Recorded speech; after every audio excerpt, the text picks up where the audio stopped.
All right, Gabbi Gun. What would be your advice to a brand new fledgling startup singer just starting out, struggling with their voice, probably saying, I can't do this, I'll never be a singer, I'm just going to be a guitar player, resign myself to that. What would be your answer to that?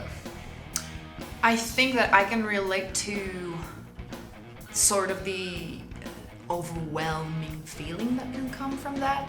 And of course, like if you hear someone or listen to someone that sang for 15 years, you kind of get into this, oh my gosh, I will never be that. I will never be that. Like it's just too much. They're too good. I will never ever be able to do that. You have to know that the way these people got there was over time, doing the small steps. Yes. One foot in front of the other. So there's so much to learn. There's so much, the complexity of the subject could be really overwhelming, like learning anything. But focus on one thing. Like I would start with one thing. It's just... Like what? What would be your first thing you start with? I personally would kind of dive into a little bit of a theory of like knowing how the vowels work while I would be doing the exercise. And that's how I started with you, is I personally had no idea what I was doing even.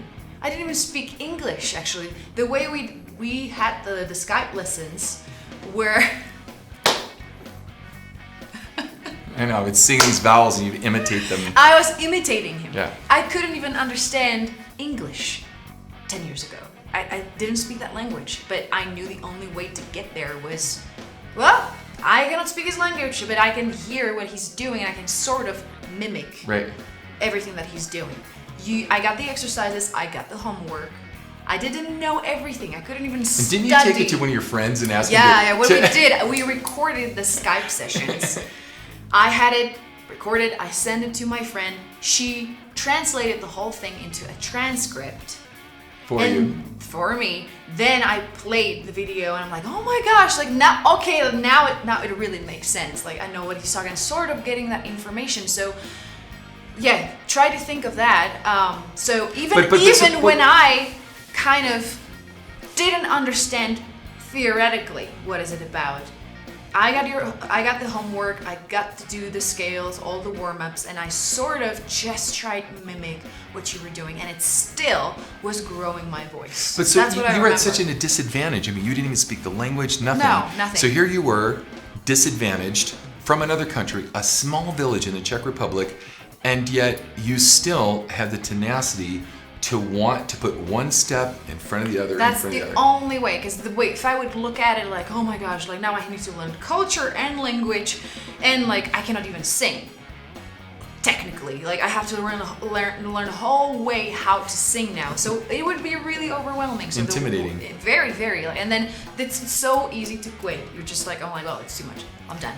But if you look at it, all right, well, I'll just learn a little bit and see what it, where it gets me, and then I'm gonna learn a little bit of that and a little bit of that, and then over time, the small steps. But when you need to be consistent, and persistence will get you to the point when suddenly you're the one who is singing for 15 years, and kind of comes across as the intimidating person. But actually, there's a ton of work, and it is completely normal.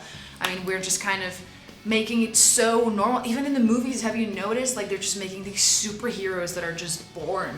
Yeah. It's not anymore like a Rocky movie. Yeah. The Rocky being there and shows you like what he had to go through. Like how he's that's a normal thing. It's just your work, and over time it will show. And so for even the new generation, just one foot in front of the other, one step at a time. A funny side note, I had the luxury of living in Firenze, in Florence, Italy, and on the weekends and during the summer, past the Larno, just past the Bridge del Vecchio, they have all these outdoor like disco bands or cover bands. Most of them was disco or 70s music.